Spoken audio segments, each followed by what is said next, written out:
When I was born, I had a surgery where they removed 2/3 of my small intestine, and some of the complications of that resurfaced all these years later. And over the course of a couple of days, my stomach just kept getting bigger and bigger. I finally called my buddy who's a doctor and said, I look like I'm 9 months pregnant. What should I do? And he said, you should go to the hospital. They did all these tests and they couldn't figure out what was going on. You got a call in the middle of the night that things had taken a turn for the worse. The physician called and said, you need to come, we need to get him in surgery now. Matthew's critical and we don't know why. So he's going to the intensive care unit. And I said to the nurse, I have to be in here. If we're losing him, I was there when he was born and I'm gonna be here if we're losing him. And they were doing incredible CPR and he was not responding. Then I just remembered that the last thing to go is hearing, and I started to talk to him. Come on, Matthew, David, you gotta fight. And after 4.5 minutes with no response, his arm came up the gurney and he had a thumbs up. The doctors then pulled us out of the room and explained that he was still critical, that he could go at any time.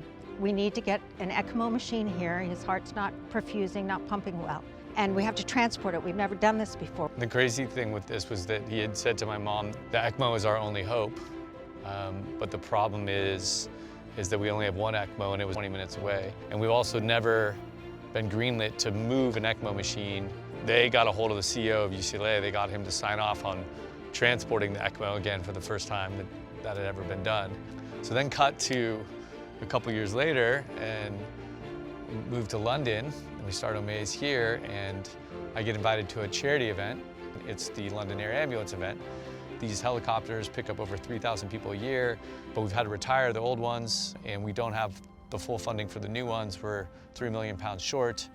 So we ended up raising £4 million for the London Air Ambulance. We got to fund 2 of these helicopters. And I say, hey, by the way, what is the difference between these helicopters and the old helicopters?